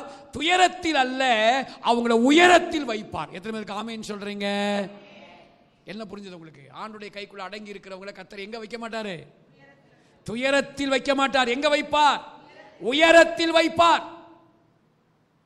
அந்த துயரமும் எங்க கொண்டு போறதுக்கு தான்? உயரத்துக்கு கொண்டு போறதுக்கு தான். சிஸ்டர், பிரதர், துயரத்தில் இருக்கீங்களா? நீங்க கர்த்தர் கையை விட்டு போயிட்டீங்கன்னா அந்த துயரம் உங்களை இன்னும் கீழே தூக்கி போட்டுரும். ஆனா கர்த்தருடைய கைக்குள்ள அடங்கி இருந்தீங்கன்னா அந்த துயரம் உங்களை எங்க கொண்டு போகும்? உயரத்துக்கு. பாருங்க, யோசேப்பை பாருங்க. சங்கீதம் 105 அவருடைய ஆத்துமா இரும்பு கதவுகளில் அடைபட்டிருந்தது. அப்பொழுது அங்க படிக்கிறோம், ஆள் அனுப்பி, ராஜா ஆள் அனுப்பி. அந்த வேர்டு ரொம்ப முக்கியம். படிங்க, இந்த வசனத்தை படிங்க. அவன் கால்களை விலங்கு போட்டு ஒடுக்கினார்கள். எத்தனை வசனமா? 18. அவன் கால்களை விலங்கு போட்டு ஒடுக்கினார்கள். அவன் பிராணன் இரும்பில் அடைபட்டிருந்தது. கர்த்தர் சொன்ன வார்த்தை நிறைவேறும் அளவும் அவருடைய வசனம் அவனை புடமிட்டது. இந்த எல்லா நிலையிலும் யோசேப்பு அடங்கிதான் இருக்கிறாரு. அடங்கிதான் இருக்காரு. ராஜா ஆள் அனுப்பி, பாருங்க அந்த வேர்டு முக்கியம். ராஜா ஆள் அனுப்பி அவனை கட்டவிழ்க்க சொன்னான். இப்ப உயர்வு தேடி போகுது. கட்டவிழ்க்க சொன்னான். ஜனங்களின் அதிபதி அவனை விடுதலை பண்ணினான். தன் பிரபுக்களை அவன் மனதின்படி கட்டவும் தன் மூப்பர்களை ஞானிகளாக்கவும் அவனை தன் வீட்டுக்கு ஆண்டவனும் தன் ஆஸ்திக்கெல்லாம் அதிபதியும் ஆக்கினான்.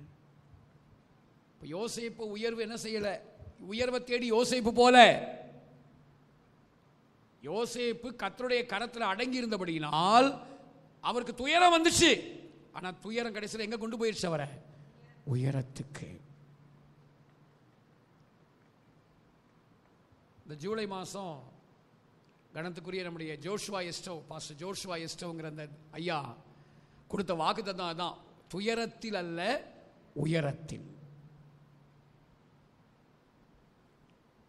பிரதர்ஸ் அண்ட் சிஸ்டர்ஸ், கர்த்தருடைய கையில் அடங்கி இருப்போம். நீங்கள் என்னை வணஞ்சிக்கோங்கப்பா, உங்கள் இஷ்டம் போல என்னை வணஞ்சிக்கோங்க, உங்களுக்கு உகந்த பாத்திரமாக என்னை மாற்றுங்க, நான் உங்கள் கைக்குள்ள நான் இருக்கிறேன்னு அடங்கி இருந்தால் ஏற்ற நேரத்தில் உயர்வு வரும். நிச்சயமாக நம்முடைய ஆண்டவர் நம்மளை கீழே தள்ளி அப்படி நம்மளை தள்ளி அழகு பார்க்கிறவர் அல்ல, நம்மை உயர்த்தி அழகு பார்க்கிறவர். ஆமென். ஆனால் உயர்வு அவர்கிட்ட வரணும். உயர்த்தி அழகு பார்க்கிறார். ஆகவே தான் நம்ம பாடுறோம், ஆகவே தான் நம்ம பாடுகிறோம். அவர் அந்த உயர்த்துகிற விதத்தை தான் அங்க அப்படி சொல்லி இருக்கு. ஐயா என்று அழைக்கும் அம்மா நீங்க தான், ராசா என்று அழைக்கும் அப்பா நீங்க தான்.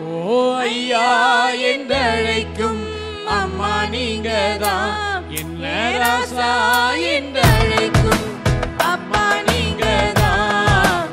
செல்ல குட்டினே என்ன சுத்தி வரும் அன்பு, அசைவ எல்லாம் நின்று ரசிக்கும் அன்பு. ஓ மெல்ல மெல்ல மெல்ல என்ன தாலாட்டும் அன்பு, மெல்ல மெல்ல மெல்ல என்ன தாலாட்டும் அன்பு. உங்க முகத்தை பார்த்தாலே ஆனந்தம், உங்க முகத்தை பார்த்தாலே பேரின்பம், உங்க முகத்தை பார்த்தாலே சந்தோஷம்.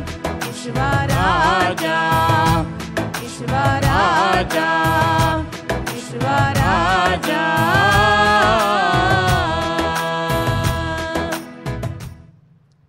ஸோ அடங்கி இருக்கணும். கடைசியாக என்ன, ஆண்டவரிடம் கற்றுக்கொள்ள. அது ஆக்சுவலாக இங்கே இல்லை, அந்த பகுதி மார்க் 13ஆம் அதிகாரத்தில் 4ஆம் வசனம். இதை சொல்லி நான் முடிக்கிறேன். மார்க் 13ஆம் அதிகாரம் 4வது வசனம். இவைகள் எப்பொழுது சம்பவிக்கும்? இவைகள் எல்லாம் நிறைவேறும் காலத்துக்கு அடையாளம் என்ன? எங்களுக்கு சொல்ல வேண்டும் என்றார்கள். அடுத்த வசனம் படிங்க.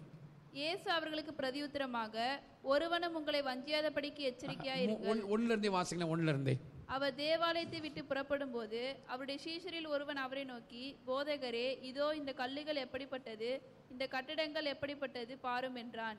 இயேசு அவனுக்கு பிரதியுத்தரமாக, இந்த பெரிய கட்டடங்களை காண்கிறாயே, ஒரு கல்லின் மேல் ஒரு கல் இராதபடிக்கு எல்லாம் இடிக்கப்பட்டு போகும் என்றார்.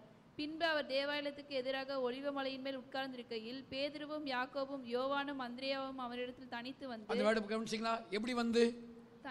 தனித்து வந்து. அது யாரெல்லாம் இருக்கிறது? கூட கூட யார் இருக்கிறது? அந்திரேயா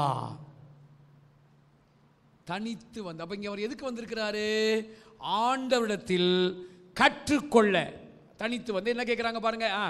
இவைகள் எப்பொழுது சம்பவிக்கும்? இவைகள் எல்லாம் நிறைவேறும் காலத்துக்கு அடையாளம் என்ன? எங்களுக்கு சொல்ல வேண்டும் என்றார்கள். எங்களுக்கு சொல்லுங்கப்பா, கற்றுக் கொடுங்கப்பா. அப்படியானால் 5வது அனுபவம் ஆண்டவரிடத்தில் கற்றுக்கொள்வது. இதுவும் உறவோடு சம்பந்தப்பட்ட விஷயம். நல்லா கவனிங்க. ஆண்டவருக்கு பிரியமான ஊழியத்தை செய்கிறவங்க தொடங்கும் போது அந்தரங்க உறவுல தான் தொடங்கணும். அதே மாதிரி நம்ம வாழ்க்கையினுடைய முடிவு எதுல தான் முடியணும்? உறவுல தான் முடியணும். பாருங்க, கற்றுக்கொள்கிறார். இந்த கற்றுக்கொள்ளுதலும் எதோடு சம்பந்தப்பட்டது? உறவு. உபாகமம் 33ஆம் அதிகாரம் 3வது வசனம். உபாகமம் 33. மெய்யாகவே அவர் ஜனங்களை சிநேகிக்கிறார். மெய்யாகவே அவர் ஜனங்களை சிநேகிக்கிறார். அவருடைய பரிசுத்தவான்கள் எல்லாரும் உம்முடைய கையில் இருக்கிறார்கள். அவர்கள் உம்முடைய பாதத்தில் விழுந்து உம்முடைய வார்த்தைகளினால் போதனை அடைவார்கள். அந்த வேர்டை கவனிச்சீங்களா? சிநேகிக்கிறார்கள், கையில் இருக்கிறார்கள், பாதத்தில் விழுந்து. இதெல்லாம் உறவோடு சம்பந்தப்பட்ட வார்த்தை.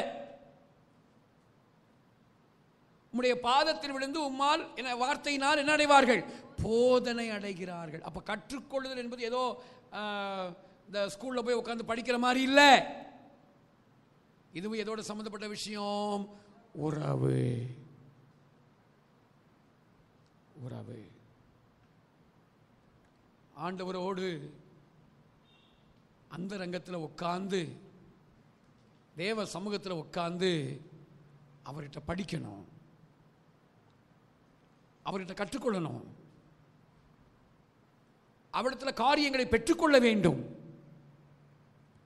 வேத வசனத்தை படிச்சு அந்த ரங்கத்தில் உட்கார்ந்து ஆண்டவரை சொல்லிக் கொடுங்க கேட்கணும்,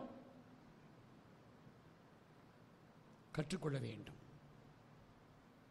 இதைத்தான் எடுபடாத நல்ல பங்குன்னு லூக்கா 10ஆம் அதிகாரத்தில் இப்படி ஆண்டுடைய பாதத்தில் உட்கார்ந்து அவர் பேசுவதை கேட்டுக்கொண்டிருந்த மரியாள் செய்த காரியத்தை தான் எடுபடாத நல்ல பங்குன்னு சொல்றாரு. தேவையானது ஒன்றே, மரியாள் தன்னை விட்டு எடுபடாத நல்ல பங்கை தெரிந்து கொண்டாள் என்றார். அவருடைய பாதத்தில் அமர்ந்திருப்பதுதான் என்னது?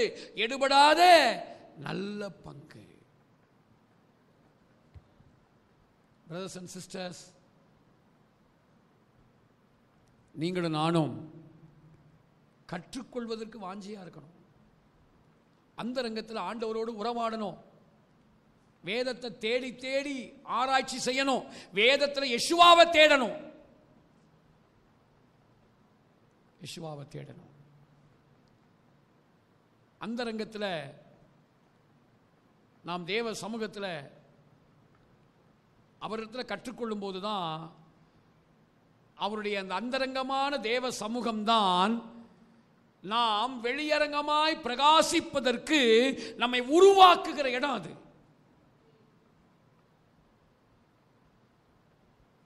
யார் தேவ சமூகத்தில் அந்தரங்கத்தில் உட்கார்ந்து அவர் பாதத்தில் அதிகமாக கற்றுக்கொள்றாங்களோ அவங்கள கர்த்தர் உருவாக்குவார்.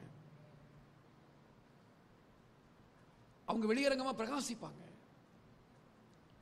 அவங்க வாழ்க்கை மற்றவங்களுடைய பார்வையில் பிரகாசமா இருக்கும், ஷைன் பண்ணுவாங்க அவங்க.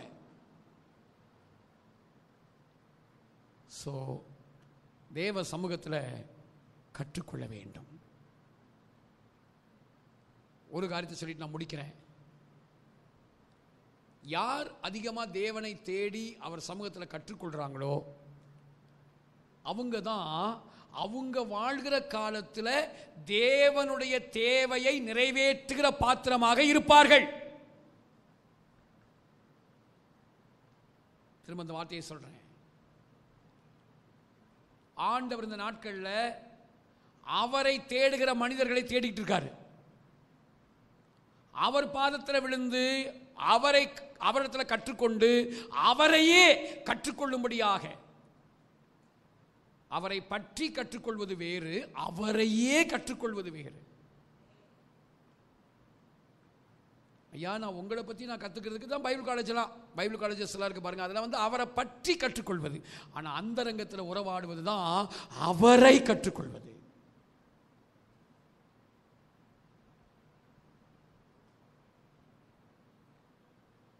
அந்த ரங்கத்தில் ஒரு மனுஷனோட நெருங்கி பழக தான் அவங்க யாருன்னு தெரியும்.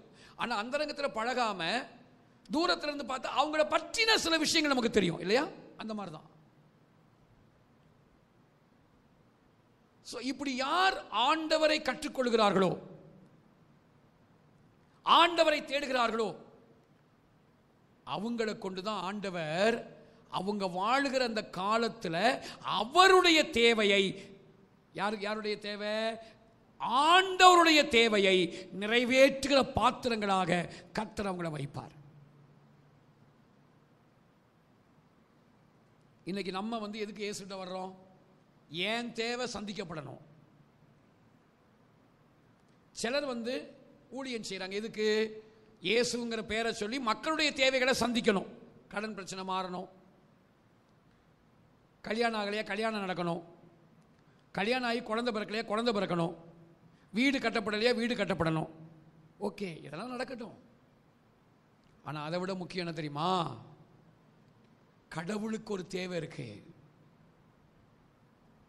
ஒவ்வொரு காலகட்டத்திலும் ஆண்டவருக்கு தேவை இருக்கிறது. எத்தனை பேர் இதை கேள்விப்பட்டிருக்கீங்க? கடவுளுக்கு தேவை இருக்கு. கடவுளுக்கு தேவை இருக்குங்க. அந்த தேவையை மனுஷர்களை கொண்டுதான் அதை நிறைவேற்றணும். யோசேப்பு வாழ்ந்த காலகட்டத்தில் கடவுளுக்கு என்ன தேவை? அன்னைக்கு ஒரு பஞ்சம் வரும். அந்த பஞ்சத்தில் ஜனங்கள் அழிந்து போகாம, அதில் குறிப்பா ஆபிரகாமுடைய சந்ததி அழிந்து போகாம அவங்க காக்கப்பட வேண்டும். அதுதான் அன்னைக்கு தேவனுக்கு தேவை, தேவனுடைய தேவை. அந்த தேவை யார் நிறைவேற்ற முடியும்? யாரை கொண்டு நிறைவேற்றாரு? ஒரு யோசேப்பு. யோசேப்பு யாரு? தேவனை தேடின ஒரு மனிதன். மோசே வாழ்ந்த காலகட்டத்தில் தேவனுக்கு என்ன தேவை? ஜனங்க எகிப்திலிருந்து விடுதலையாகி கானானுக்கு போகணும். அதான் தேவனுக்கு தேவை. அந்த தேவையை நிறைவேற்றுறதுக்கு யார் வேணும்? மோசே. நான் உங்களுக்கு சொல்ற விஷயம் ரொம்ப ஆழமான ஒரு காரியம். இதை நீங்க எப்படி உள்வாங்குறீங்கன்னு எனக்கு தெரியல. யோசுவா அவர் வாழ்ந்த காலத்தில் அவர் தேவனுக்கு என்ன தேவை? இந்த உள்ள வந்த தேசத்தை பங்கிட்டு கொடுக்கணும். அதான் தேவனுடைய தேவை.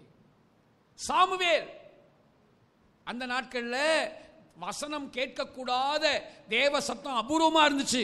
அந்த காலகட்டத்தில் தீர்க்கதரிசி தேவை. அண்ணால் கரெக்டா அதை பிடிச்சாங்க, அந்த பாயிண்ட பிடிச்சாங்க. ஐயா, உங்களுக்கு ஒரு தீர்க்கதரிசி வேணும்னு எனக்கு தெரியும். எனக்கு ஒரு ஆண் பிள்ளையை கொடுத்தீங்கன்னா உங்க தேவையை நிறைவேற்றுறதுக்குரிய பாத்திரமா நான் உங்களுக்கே கொடுத்துருவேன்.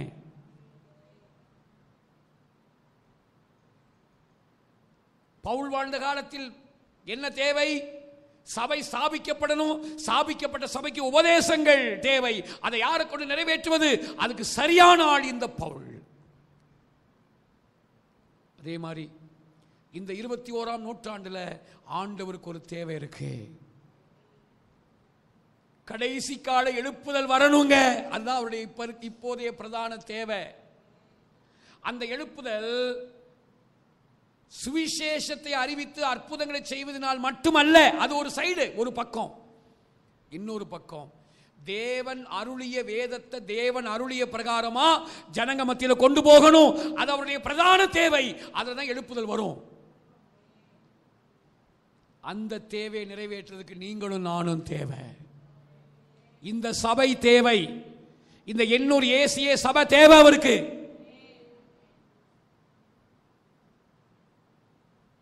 எத்தனை பேர் ஆண்டவரை பார்த்து இந்த காலை நேரத்தில், ஐயா எல்லாரும் போல ஒரு சபையை நடத்தணும், என்னமோ ஒரு வசனத்தை பேசணும், ஏதோ காணிக்க தசமாக வந்துச்சு, ஒரு வண்டியை வாங்கணும், ஒரு காரை வாங்கணும், கட்டை உடைச்சோம், பேய ஓட்டணும், 4 நல்ல ஒரு தீர்க்கதரிசன வார்த்தையை சொன்னோம், அப்படி போறோமா? இது எல்லாரும் செய்யறது, எல்லாம் செய்யறாங்க. ஐயா, இந்த காலத்தில் உங்களுக்கு ஒரு தேவை இருக்கு. அந்த தேவையை நிறைவேற்றுறதுக்கு என் உயிர் போனாலும் பரவாயில்ல, நான் இருக்கேன். ஐயா, உங்களுக்காக செயலாற்ற நான் இருக்கேன். எத்தனை பேர் ஒப்பு கொடுக்க போறீங்க? எளிமை நில்லுங்க. எல்லாம் நம்ம எளிமை நிற்போம். எல்லாம் எளிமை நிற்போம். அப்போஸ்தலனாகிய பவுல் மரிக்கிற நேரத்தில் கூட, ஓட்டத்தை முடித்தேன் அப்படின்னா சொல்லும் போது கூட, புத்தகங்கள் எல்லாம் எடுத்துட்டு வாப்பா, தோல் சுருளை கொண்டு வான்னு அந்த கற்றுக் கொடுக்கிற வாஞ்சை அவரை விட்டு போகவே இல்லை. தேடணும், யெஷுவாவை தேடணும், வேதத்தில் தேடணும், தேடிக்கிட்டே இருக்காரு. அதனால தான் பவுலுடைய வரலாறு இன்னும் முடியல. வரலாறு இன்னைக்கும் பேசிக்கிட்டு இருக்கு நம்ம கூட. அவர் எழுதின நிருபங்கள் இன்னைக்கும் பேசிக்கிட்டு இருக்கு. Brothers and sisters, நீங்களும் நானும் தேவனை தேடுகிறவர்களாக இருக்கும்போது தேவனுடைய தேவையை நிறைவேற்றுகிற பாத்திரங்களாக, எனக்கு படிப்பு இல்லை, எனக்கு அழகு இல்லை, அல்ல எனக்கெல்லாம் திறமை இல்லைங்க, எனக்கெல்லாம் ஒன்றும் தெரியாதுங்க, எனக்கே எத்தனையோ கஷ்டம், எங்க குடும்பத்தில் எனக்கு சரியான ஒத்துழைப்பு இல்லை. என்னை கொண்டெல்லாம் கர்த்தர் செய்வாரா? செய்வார். உன்னை கொண்டுதான் அவர் செய்ய விரும்புறாரு.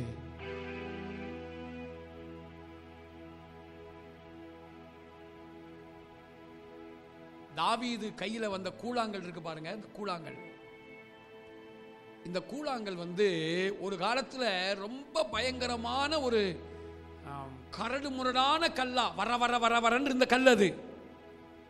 ஆனா அது தண்ணியில அடிபட்டு அடிபட்டு அடிபட்டு உருண்டு உருண்டு உருண்டு அதில் இருக்கிற அந்த தேவையில்லாத பகுதிகளெல்லாம் கொட்டி கொட்டி கொட்டி கடைசியில வள வள வள வளன்னு ஆயிடுச்சு. எதுக்கு? அழகு பார்க்க அல்ல, கோலியாத்தி நெற்றியை பதம் பார்க்கிற ஆயுதமாய் மாற. இந்த கூழாங்கல் எதுக்குங்க? அப்படியே அழகா இருக்குன்னு பார்க்கிறதுக்கு இல்ல. அதுதான் ஒரு நாள் வரப்போகுது, கோலியாத்தின் நெற்றியை பதம் பார்க்கிற ஆயுதம். என் பிள்ளை, உனக்கு இருக்கிற கரடு முரடெல்லாம் நான் நீக்கிக்கிட்டு இருக்கேன். இப்போ அதுக்கு சில வேதனை வருது, உனக்கு சில மன அழுத்தங்கள் உனக்கு வருது. நீ சில நாள் நெருக்கப்படுகிற, நீ ஒடுக்கப்படுகிறாய், உனக்கு நிம்மதி இல்லாத மாதிரி இருக்கு, நீ கண்ணீர் வடிக்கிற. எதுக்கு தெரியுமா? உன்னை அழகான கூழாங்கல்லா மாற்றி அழகு பார்த்து அழகு பொருளா வைக்கிறதுக்கு இல்ல, சாத்தானை பதம் பார்க்கிற ஆயுதமாக உன்னை வைப்பதற்கு.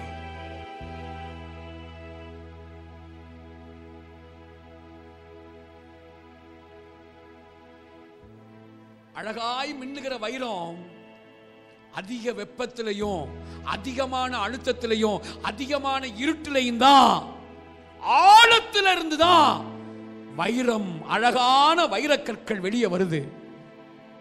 சகோதரி, உனக்கு வந்திருக்கிற மன அழுத்தத்தை பத்தி பயப்படாத. எனக்கு அது வெப்பம் மாறி வெயில் மாறி நெருப்பு மாறி என் மனசுல ரொம்ப கொதிக்குது, என் மனசு அழுத்தத்துல இருக்கு. கவலைப்படாதீங்க சிஸ்டர், பிரதர், கவலைப்படாதீங்க. உங்களை வைரக்கல்லா மாற்றுறதுக்கு இந்த ஆழத்துக்குள்ள கர்த்தர் கொண்டு போயிருக்கிறாரு. உங்களை போட்டு தள்ள மாட்டாரு, உங்களை போட்டு எடுத்துருவாரு, போட்டு வெளியே எடுத்துருவாரு. வைரக்கல்லா வெளியே வருவீங்க. ஆண்டவருக்காக பயன்படும்படியாக அவருக்காக இருக்கிற பாத்திரம் நீங்க தான் சிஸ்டர், நீங்க தான் சிஸ்டர், பிரதர், நீங்க தான். ஏதோ நீங்க வந்து வந்து போற ஆள் இல்ல, நீங்க வைரக்கெல்லாம் ஆண்டவருக்கு பயன்படணும். எத்தனை பேர் ஒப்பு கொடுக்குறீங்க? ஒரு 2 நிமிஷம் அப்படியே ஜெபம் பண்ணுங்க. கர்த்தர் சமூகத்தில் அர்ப்பணிங்க, அப்படியே அர்ப்பணிங்க, அப்படியே அர்ப்பணிங்க.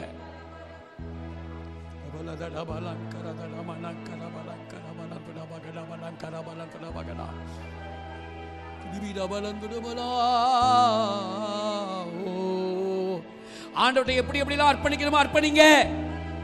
இன்னைக்கு நீங்க அர்ப்பணிக்கிறதா உங்க எதிர்கால வாழ்க்கைக்கு நீங்க செய்யற முதலீடு, இன்வெஸ்ட்மெண்ட்.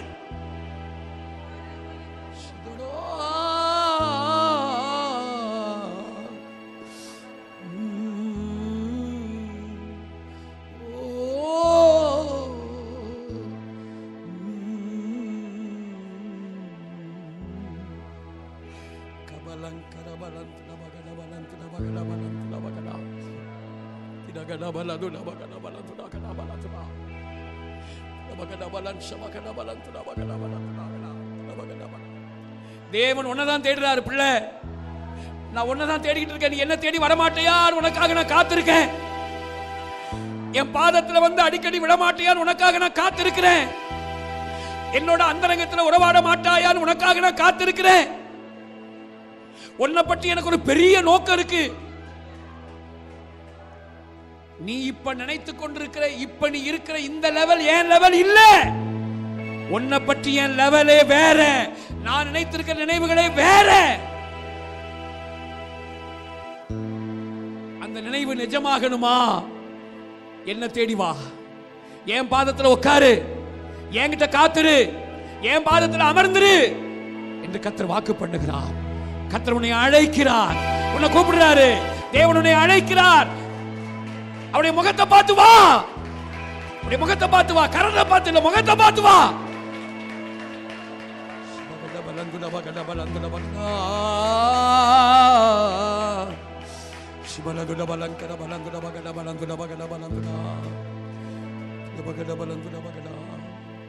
மமமனாளா நின் பிரேமத்தாலே,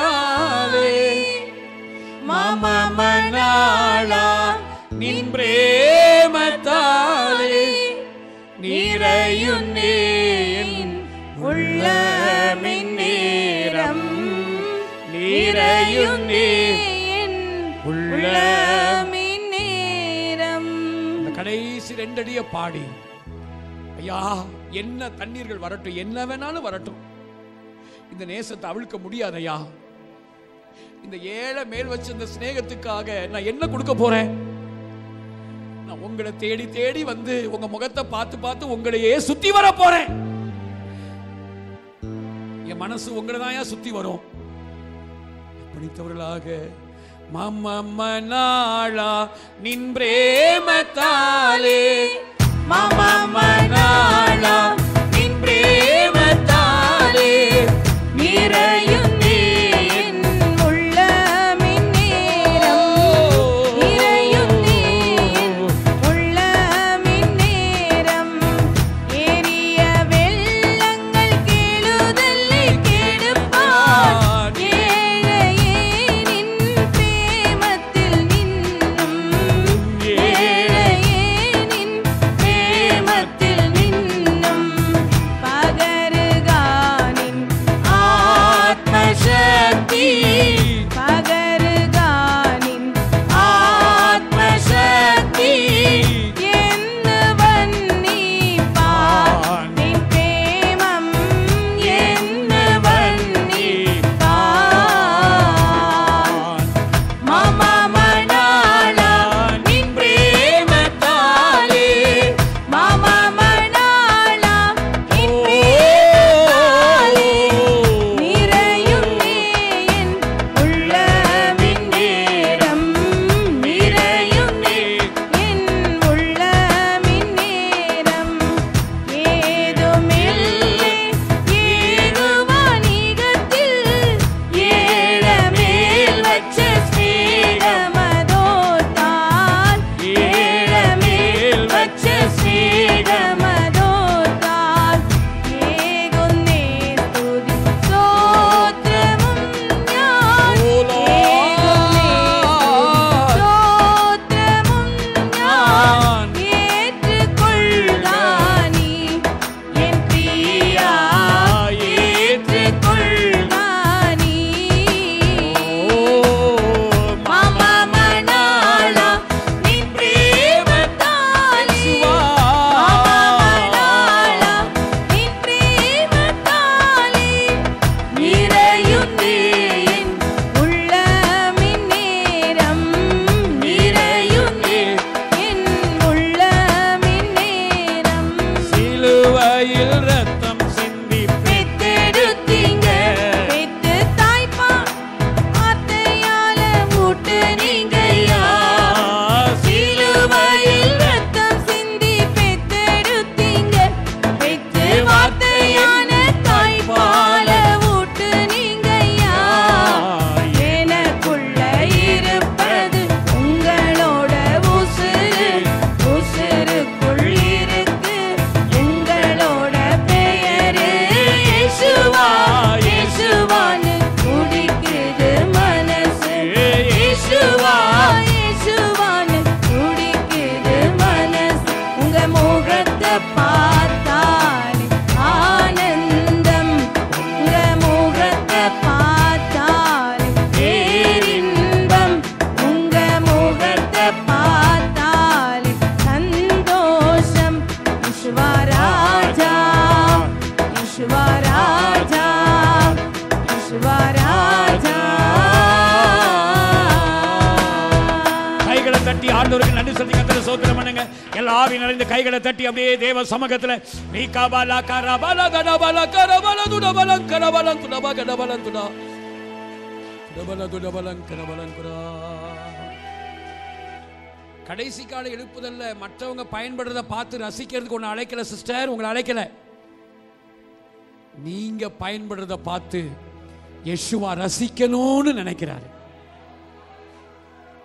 உங்களை பயன்படுத்தி அவர் ரசிக்கணும்னு நினைக்கிறாரு. அப்படியான இந்த நாட்களை நீங்க அவரை ருசிக்கணும், அந்த ரங்கத்தில் அவரை ருசிக்கணும். நேரம் வரும், உங்களை வெளியே கொண்டு வருவாரு, உங்களை பயன்படுத்தி ரசிப்பாரு. நீங்க அநேகருக்கு ஆசீர்வாதமா மாறுவீங்க. இன்னைக்கு இருக்கிற எதையும் கண்டு பயந்துடாதீங்க.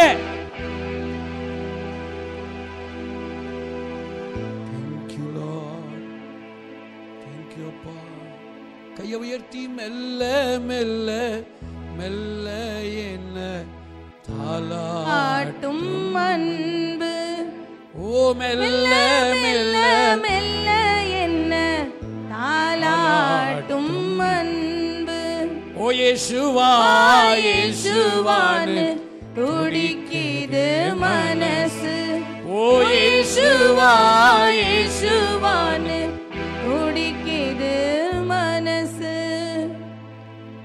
ஆராதனை முடிஞ்சு இப்ப நீங்க போறீங்க. எதை கூட்டிட்டு போறீங்க தெரியுமா?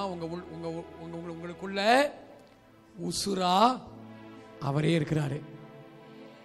உயிரா இருக்கிற யேசுவாவை கூடவே கூட்டிட்டு போங்க. அவரை விட்டுறாதீங்க, வெளியே போய் விட்டுறாதீங்க. ஆமா, உங்களை விட மாட்டாண்டவரே, பிடிச்சுக்கோங்க கெட்டியா. அவர் நமக்கு போதும். அன்பின் ஆண்டவரே, உங்க அன்பை நாங்க என்னன்னு சொல்லுவோம்? உங்க கிருபைக்காக நன்றி அப்பா. ஏழைங்க இங்க மேல வச்சிருந்த சிநேகத்துக்காக உமக்கு நன்றி ஆண்டவரே.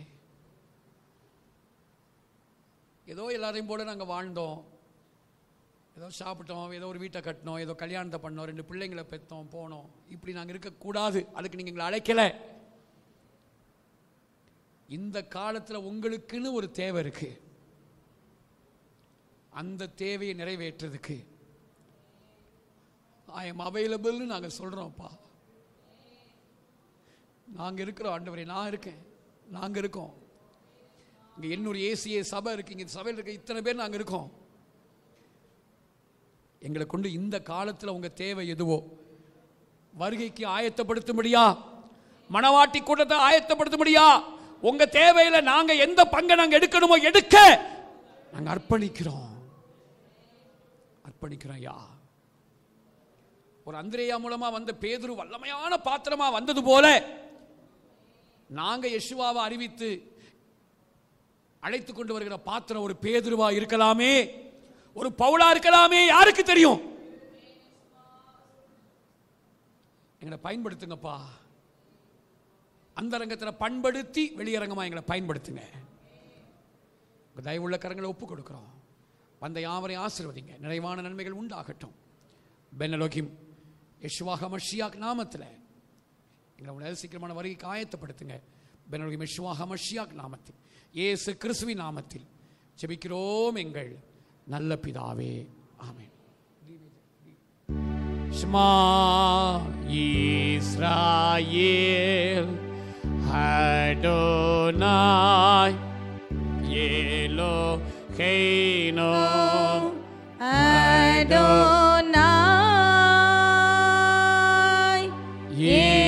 Echad Shema Israel Adonai Eloheinu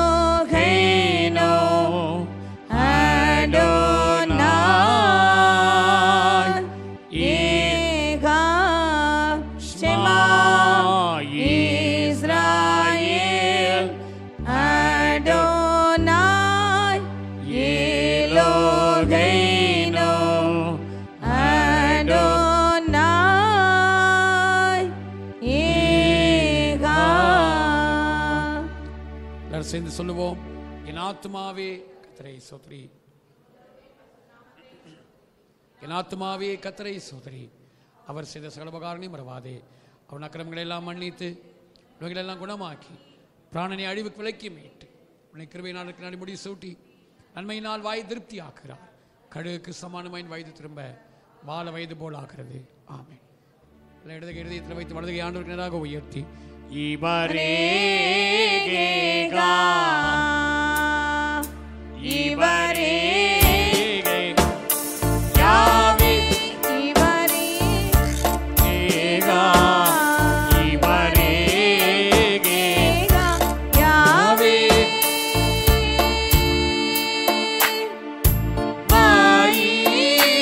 வைஷ்மரிகா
கர்த்தருனை ஆசீர்வதித்துனை காக்க கடவர்.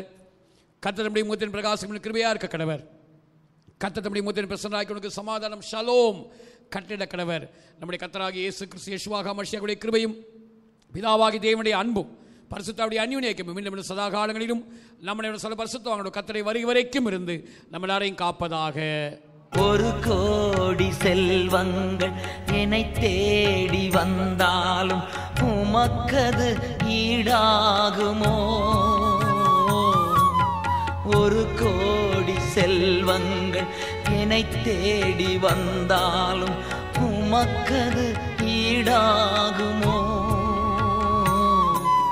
செல்வமே ஒப்பற்ற செல்வமே, செல்வமே ஒப்பற்ற செல்வமே, நல்வுணவே நாளெல்லாம் உம் நினைவே, நல்வுணவே நாளெல்லாம் உம் நினைவே, உம் சமூகமே என் பாக்கியமே, உம் சமூகமே என் பாக்கியமே. ஓடி வந்தே உம்மை நோக்கிட, ஓடி வந்தே உம்மை நோக்கிட, உம் குரல் கேட்க, உம் குரல் கேட்க. ராஜா இயேசு ராஜா, ராஜா இயேசு ராஜா.